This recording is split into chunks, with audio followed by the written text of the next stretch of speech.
Welcome to This Explainer. Look, if you walk into almost any fitness facility in Dubai on a weekday evening, you're going to see a city that is constantly on the move. But as medical educators at Westminster Multispecialty Clinic in Dubai Healthcare City, we have to ask, what is all this intense movement actually doing to our bodies beneath the surface? First off, we absolutely need to celebrate the fact that our city is more active than ever. It's genuinely fantastic.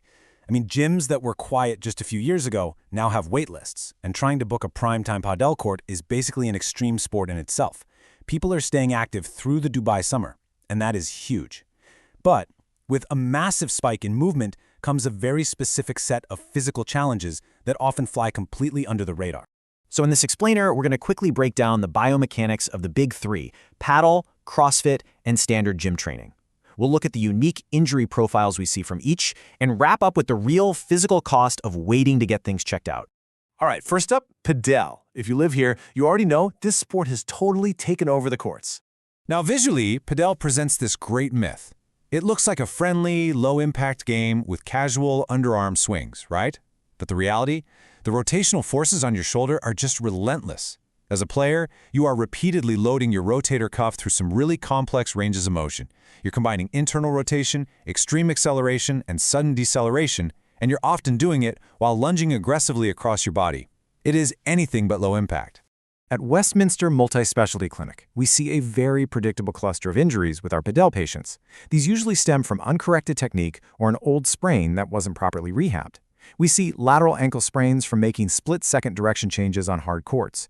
We see elbow tendinopathy, which is basically tennis elbow, from that aggressive wrist snap when you hit the ball.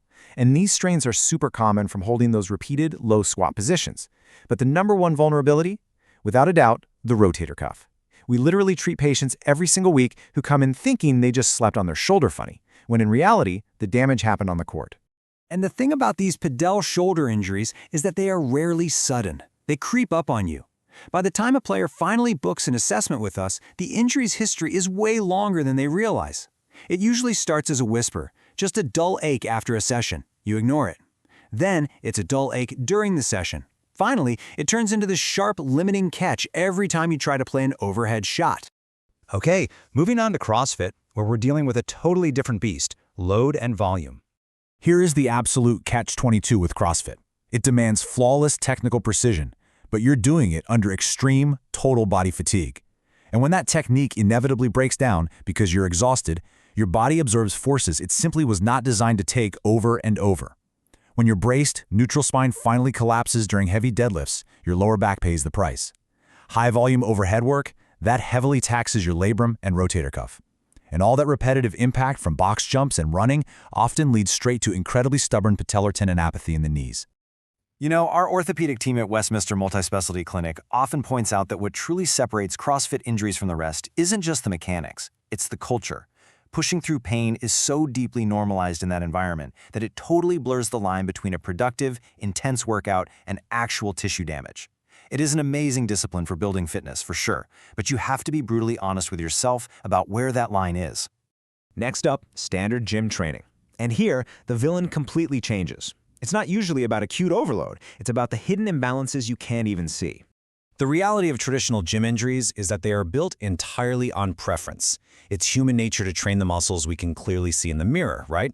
But if you spend 2 years hammering out bench presses without doing an equal amount of rowing, you create what's called an anterior dominance. You're super strong in the front and neglecting the back. That hidden imbalance fundamentally alters how your joints operate, and it silently tears down your posterior rotator cuff over time. It leads to these nasty strains that feel like they came out of absolutely nowhere, but they were actually years in the making. We're also seeing this crazy modern phenomenon right now. People are doing a ton of heavy, grip-intensive lifting in the gym, and then combining that with hours of scrolling on their smartphones and typing on keyboards. It creates this cumulative, multi-directional load on the wrists that eventually just gives out. Aside from that, we regularly see lower back strain from folks squatting heavy without decent hip mobility, and significant stress on the medial ligaments from knee valgus, which is just a fancy way of saying your knees are collapsing inward under heavy weight. Finally, let's talk about the cost of waiting. Because whether it's Padel, CrossFit, or the gym, the overarching issue isn't the sport itself. It's how we respond to our own body's warning signals. At Westminster Multispecialty Clinic, Almost every serious orthopedic case we treat follows the exact same predictable three-step path. An early warning signal pops up, the athlete ignores it and keeps training without modifying a thing, and boom, that initial minor discomfort escalates into real structural damage. It is practically a straight line from a tiny tweak to a major season-ending issue, simply because someone chose to push through rather than just hitting pause. I really want you to think about this number. 2.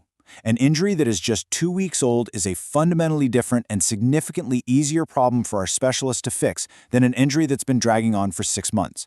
Early intervention changes the game. Honestly, the most important takeaway from this whole explainer is this. Do not wait around to see if an injury just resolves on its own, because if it's been bothering you while you train, it probably won't. That decision to say, I'll just give it another week, might feel logical in the moment, but that is precisely the window where tissue irritation turns into permanent structural damage. None of these sports need to be avoided. They are incredible for your health, and let's face it, they're just fun when done right. But don't let a totally solvable problem steal your season. Our team at Westminster Multispecialty Clinic is here to accurately assess those early warning signals. So if you've got a nagging ache that just won't quit, ask yourself, what is waiting really costing you in the sports you love?